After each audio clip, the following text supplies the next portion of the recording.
It's me and me comrade, Mr. Coca-Cola. It's me and me comrade, Coca-Cola. And today, we are going to talk about some Pokemon stuff. Yes. Ladies and gentlemen, I'm very tired. Today, ladies and gentlemen, we've got rumors. We got rumors. You know what we got? We got rumors. We got data mining, we got rumors. So last night, you probably saw one of my videos. If you did see it, some people probably didn't because it was a little bit of a late night upload. About 6,000 of you probably saw it. But it was a late night upload, and I talked about the subject matter of a Mewtwo data mine that happened. So in today's video, we're going to go over that data mine, as well as a recent rumor that showed up. It's a pretty big, chunky one, so I want to talk about these two subjects in the video today. Also, apologies about the poor camera. The new one, I keep forgetting to charge. I really need to get one of those cables that just charges it 24/7 universally or whatever. So I have to, like, constantly take the battery out. But yeah, so ladies and gentlemen, let's get into the info, shall we? Starting with this right here. So this is the rumor we're going to start off with, and then we're going to move away from the rumor over to the next thing. So, you know, beware of the information that's coming, lads. Beware of the information. So yeah, we start with the top here saying Sword and Shield info anonymous, and the guy kicks it off saying that, okay, let's get right into it. Scorbunny becomes a Fire Steel Knight. We've heard this before as well mentioned. Sobble evolves into a sort of evil looking chameleon water ghost type. Kyoko becomes a sort of feminine, tough-looking monkey, and acts like a badass grass rock. So, he has suggested the same kind of typings we've seen before. Fire Steel, we've seen that before. Water Ghost, we've seen that before. And Grass Rock, we've seen that before. And I think these typings are the ones that are going to happen at this point. I mean, honestly, we've gone through this a million times, and I think we've kind of established at this point. I actually have a bit of a video that's coming soon, a theory video about the typings, which was put together with a few, you know, help from a few fans. That's just fantastic, if I'm going to be honest. So I'm going to be covering that as well very soon. So I thought, you know, kind of have that kind of coming your way in not too long from now. But yeah, so going to be doing that, going to be talking a little bit about that and that sort of stuff. So yeah, it's going to be interesting to say the least. It's going to be interesting. Let's just put it that way. So yeah, going to talk about that. What else do we have though? Well, we've got that, and then we also have let me freaking see what we got in here. So the next thing says that new trailer next week, which will introduce, this was posted on the 7th, so this was today actually. So new trailer next week, which will introduce Route 1 bird, rodent, bug, and sort of a grass bear. Will also introduce gym masters, showing the first two, and the gym battle system, which is new. So that would make sense, right? So first of all, introducing the starting bird and the rodent, as well as the bug, which are three staples of like every generation, the kind of starting birds and starting things. So just realized my microphone was in the wrong position. But introducing those early on, like getting those out of the way, would make sense, because they're like early Pokemon that you want to show to us, like, you know, how Picky Peck you had in the past, Young Goose, etc., right? And, you know, eventually we'll go into, like, you know, Lola forms, etc., stuff like that. But yeah, so getting those three out of the way wouldn't really be surprising. It would actually make a lot of sense. Actually, if you look at Pokemon Pokedexes, look up, like, full Pokedex here, I think we can kind of see what we're talking about. So if we go into, like, the first Pokedex, like, right here, we go to, like, let's go to a national Pokedex, right? So you'll see always, like, for example, in Generation 1, you had Caterpie with the bug one, and Weedle, another bug. You had the bird, which was Pidgey, and then you had the rodent, which was Rattata, right? That's the trio, you know what I mean? That's a trio of Pokemon. Then you go to Generation 2, and I think we have the same thing going on right here. We had Sentret as the rodent, Ledibut as the, as, I guess, kind of the, the bug, and then Hoot Hoot as the bird, right? Sure, not as consistent there. I mean, also we had Spinarak, which was one of the bugs, but, you know, whatever one you want to count that. So it's two bugs there, like the was in Gen 1. Then we go down to Generation 3. You've got Zigzagoon as the rodent, Wurmplay as the bug, and then also Cascoon as the bug. And I think in terms of, like, birds, I can't really remember. Oh yeah, Tailo, of course, Tailo. Almost forgot about Tailo. And Tailo was the bird Pokemon. So yeah, we got that. And then if we go Generation 4, I think we run through this, we can kind of see, hopefully, a pattern as well.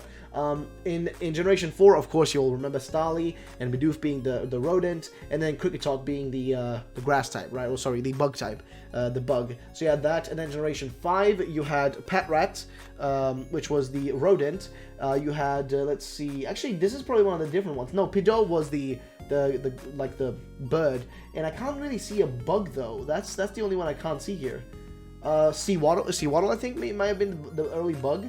Could have been that or Venipede. I think it was Seawaddle actually. I think Seawaddle was one of the early, like, but that was, yeah, that's a bug grass type. So yeah, I think it falls into the category. So yeah, it's become less and less relevant recently, I feel like, we're looking at this.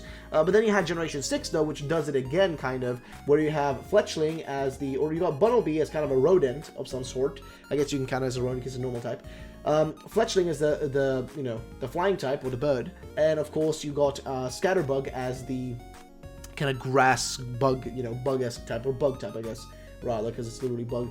So yeah, I mean, they've been following the pattern. And then of course, latest generation 7, Picky Peck, Young Goose, and Grubbin as well. Yeah, Grubbin is because I couldn't think of a bug type, but it was like, I guess it was Grubbin. So yeah, they're following the trio. So getting those out of the way in a trailer in next week would make sense, because we are getting a trailer definitely in April, I feel like, and maybe even a trailer alongside, or either before the before the Nintendo Direct, or during the Nintendo Direct of this month. Because if you look at like a pattern that was shown to me by one of the viewers I have, by one of the viewers out there, thank you so much by the way for the help, is that every single April essentially, for over like 5 years now, they've done Nintendo Directs on April. Ever since they started doing Directs, they've done them. I think they missed maybe 1 year where they didn't do like, let's see, Nintendo All April Directs. Let's see all the April Directs from Nintendo. I think we can find that probably, and we can see. So here we go. Okay, here we go. I'm gonna search April. I'm gonna put this on the screen so you guys can see what we're looking at here. I'm gonna put it on the screen so you guys can read what I'm reading. So if you look here at Wikipedia, right? We look at the directs here. So everything, this is all directs. You start at April here. 2012, April so the 14th and the 21st, you had Nintendo Directs, which were on 2 different dates. You go down here to 2013. So 2012, 2013, which is like 2011 is when they started doing the Nintendo Directs. They didn't do them before that, as you may notice here. But April here in 2012, April in 2013, April in 2014 you had Nintendo Direct. You had a Smash Direct, you had 2 other Directs. 2015 Nintendo Direct. 2016 is the only year. I told you it was 1 year where they didn't do it in April, which was I think around here, where they did one in March and then in May, but none in April. Was during 2016. Then 2017 April, 2018 April, 2019 4th of April apparently is oh, there was a Fire Emblem Heroes Direct, like a small one. But there's going to be, in like all the other ones here, like this one right here, and it's a big normal Direct, right? This one right there. This one up here, Xenoblade Chronicles Direct, and then another one here was a Wii U and Nintendo 3DS Direct in 2015. Back here, it was also big ones. It was like, these were really big, you know what I mean? These weren't small Directs. So there's definitely going to be a Direct this year in April as well. Now, this month, rather. It's going to be definitely a Direct. We can establish at this point that's going to happen. So the question is, will the trailer show up during that Nintendo Direct, or will it show up in a just random trailer, which I think it's more likely to happen during the Nintendo Direct, because it's more attention on the Nintendo Direct than a singular trailer that drops kind of randomly on its own. That's just how it tends to be with, promotional cycles. So I think Nintendo Direct promotion of a Pokemon gameplay makes 100% sense. Just think about that for a minute. It just makes 100% sense. So I thought it'd be worthwhile to bring that up. But yeah, let's continue down the actual rumor here, shall we? So, Galar forms are real, but so far I only know 6 of them. Slugma, Macargo, let's see, Teddiursa, Ursaring, Makuhita, and Hariyama, which sound like perfect Pokemon to give, like, I would love to see an Ice-type Slugma, dude. Oh, I had that one of my own, custom randomizers of Pokemon Ultra Sun, Ultra Moon. Actually made a Slugma into an Ice type, and I changed the color to blue, which was so much fun, and it was really cool. So I would love to see that. Then game will have a connection with Kalos and Unova, which would make sense. I've talked about the Unova connection before. I had a theory video about that with my own theory, as well as a fan-made theory from my viewers, which I combined together, and I looked at it from that perspective, where Unova has more connection, seemingly to me, to Galar than Kalos has, because when you look at Unova, there's tons of monarchy references. There is just so much stuff that references back to dragons, that sort of stuff, which then make more sense with the Galar region than anything else, with in terms of connections, which would be making a lot of sense. Then plot here. The story is based on the war that gave Unova its independence. Before this war, oh, I've actually talked about this exact topic. This was our theory, actually. Before this war, Kalos and Galar were called the sister regions. When Unova decided to leave the reign of Galar, Kalos helped Unova. One thing led to another, and the war became Galar versus Kalos and Unova. Unova eventually uses the ultimate dragon to blast Galar and destroying most of the region. The king of Kalos in the past remembered all that Galar did for them and decided to blast Unova with the ultimate weapon. Galar saw this as a threat, and with the little power they had left, ended the war by blasting Kalos, killing off most of the species of Pokemon. Which just sounds weird when you say blast, because we just shoot like a laser. Woo! Pew! Woo! Pew! You know what I mean? It just sounds a little bit dumb. So let's continue down here. So Unova eventually uses the ultimate dragons, etc., ultimate weapons, blasting Kalos, kills monster species. Now, the evil team is trying to get revenge on the two regions by using a fusion of the wolves, a two-headed wolf, energy to blast regions with twice the power with their own weapon. This is a group of people that never got over the betrayal and now want to revenge. That is and their name is Team Revenge. Now, that is just too dumb. That's just too dumb. I'm sorry. No, that's fake. That's bullshit. I'm sorry. No, that's just too dumb. That is just too dumb. I think there's a theory to be had here. I think this is why I covered most of these rumors, is because there's a thing to be said about some of the things that are suggested, because you can theorize more. It's less about the information that's given at this point, rather about the theories you can create while you're looking at it, right? And for me, this gives me a thought of like how Unova could definitely have had a connection to Galar. Maybe the people in Unova are, just kind of like an offshoot of the Galar people that split apart from them, because clearly Unova is based on the United States and New York and whatnot, whereas Galar is based in the UK. And what ended up happening in reality was that people migrated from from England into the United States, or just America, the continent, and they migrated to one of the first places, which was Boston, right? And around there also to New York eventually, and all that stuff. Those are like some of the first places to be kind of like settled by, English people, so to say, which over time became their own people, separate from those, from the English rulers, and then of course, fought their way away from them, right? Americans, fought for their independence away from the British, and eventually got that, right? So it would make sense maybe that if Unova had a connection to Galar, but they, split apart from them and wanted to become their own kind of like kingdom, but actually kept a monarchy, which is weird because what Americans fought for was to actually abolish the monarchy and have a democracy away from the British monarchy rule, which was going on at the time, right? That's why they did it, because they were getting too taxated for from a king which they knew nothing about at the time, because they were several generations away from their predecessors who had come from England originally. It's a little bit of a strange one, I will be honest and say. But let's see. So he talked about Team Revenge. You are a trainer from Kalos yourself and moved recently. You have two rivals. One was your friend since day one and tries to support you because you are bullied and being called names. Leading to the next rival, your bully is constantly making fun of you and calling you a Kalosian betrayer. You have to live under the no bullshit. This is where you know it's bullshit. The characters, even in the trailer, is shown to be clearly from the region, with the outfit and whatnot, and just kind of the way the character looks like, just fits the region.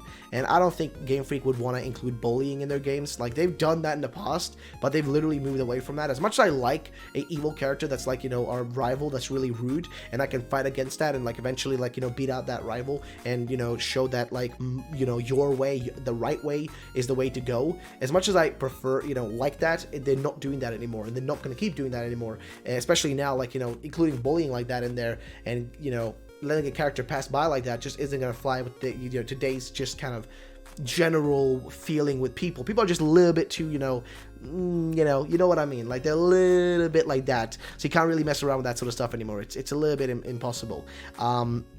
I think, like, if anything, like I said, I think this is a fake rumor. I will say that, right? But I think the things it mentions are worth taking up. I think there's so many theories to be had here and ideas to go through about the possible connections between Unova and Galar. Because, again, Unova clearly based on the United States, clearly, what they based it on, and Galar clearly based on the UK. Clearly could be a connection there. Both regions seem to have some sort of dragon connection, with a lot of dragons included. They both seem to have some sort of, I don't know, like, I mean, it's just they feel so, like, in tune with each other in a weird way, which is why I think it's interesting to bring it up. But yeah, so that was going to be the first part of this video, but now let's jump over to the other one before we get, too much time passes. So, first of all, shout out to pokego.ost.official, or Leo Fazado TV, I guess, on YouTube for this, thing over here. This was sent to me by Oxide on Twitter, saying, data mine for Pokemon Go. I think this is gives a reason for armored evolutions for Sword and Shield. Seems like this will be confirmed soon. Hype. So what this basically says here is that, and this was posted by Leo Fazado, so shout out to Leo Fazado, basically saying that the data mining at Charles, I get Charles, I'll just call him Charles, who's the individual who does a lot of data mining, has found modifications to the game code on Mewtwo, and new forms of this Pokemon have been added, which appear as Mewtwo_A133, Mewtwo_A_intro equaling 134, and Mewtwo_normal 135. It is still unknown how we will see these new forms. And of course, he kind of edited in a little Mewtwo thing in here, showing like, you know, armored Mewtwo, which looks cool, by the way. Really sick. I do like that. But I will say this though, nothing's guaranteed. I mean, this is happening, but nothing's guaranteed of what this really is. I will say that right now. Nothing's guaranteeing what exactly the subject matter is here. I already talked about this in a lengthy video yesterday, so do check that one out if you want to get more information about this, because I go through the different options. But basically, the two options, to put it bluntly like this: option number one, this could just be related to the Mewtwo Strikes Back Evolution movie, which is literally just a remake of the first Pokemon movie, but slight differences here and there, and also in 3D CG. That movie is going to have an armored Mewtwo in it, so this could just be a promotional thing to promote the movie by having an armored Mewtwo in Pokemon Go to bring people in to start playing, that are playing the game, to also go and watch the movie and give that movie some attention and love, because of course they want people to watch it so they can make, loads of that dollar cash, if you know what I mean. So just wanted to kind of point that out, bring that up, of course. Or option number two, which is the one that I hope would be pretty cool for them to go with, which would be that could be related to Pokemon Sword and Shield, and this is just the beginning of armored evolutions, by starting with Mewtwo being, of course, the one that's getting, it's the year of Mewtwo, right? This is the year of Mewtwo, as officially stated by the Pokemon Company. This is the year of Mewtwo, which means giving Mewtwo extra attention like this wouldn't be surprising whatsoever. I'm going to be frankly honest. It wouldn't be surprising in any sense of the word. That's just all I'm going to say. It wouldn't be surprising at all. And it would also make sense for them to promote it through like something like this, because Pokemon Go is still huge. I mean, Pokemon Go is actually making more money now than it did in its first 2 years. It's actually making more money now. Like, the game came out like, what, 2016 or something? 2015, 2016? Let's say 2016 to be, more safe than sorry, right? And then the game is now making, like, back in November and December, the game was making more money than it did, like, anywhere in the previous months. It was actually 1 month, I think, it made more money than it made in, like, almost, like, literally way too much money. They're making a lot of money from that. So, I think it's a good way to promote kind of like the movie. But if this is game related, Sword and Shield, it wouldn't be surprising, because remember, that Meltan was leaked, okay, not rumored or anything, leaked through the Pokemon Go data mining, and that Pokemon was in Pokemon Go and also in Let's Go. And since we've heard from Masuda that he wanted to make connectivity between the Switch and also mobile more of a constant thing, and also make sure that the mobile connection stayed with the Pokemon games in the future, would it really be surprising to imagine that Sword and Shield will actually include also a connection between, the Switch and the Pokemon Go app, so you can actually trade over like even armored evolutions like this, like for example an armored Mewtwo that you can catch in Pokemon Go, and then send it over to Sword and Shield? Would it be surprising? Not really. But yeah, it's really up to you guys to decide, though. What do you guys think about this? And I guess it's just a waiting game for now to see what actually ends up happening. Either way, though, ladies and gentlemen, thank you so much for watching the video. If you did enjoy, then drop a like down below. And I'll catch you all in the next one. Have a great day. And also check out our shirt designs if you want to, guys. They're still on sale. Do check them out. Give them some love if you want to. But yeah, thanks so much for watching. I'll see you all next time. Have a great day. And bye-bye, ladies and gentlemen.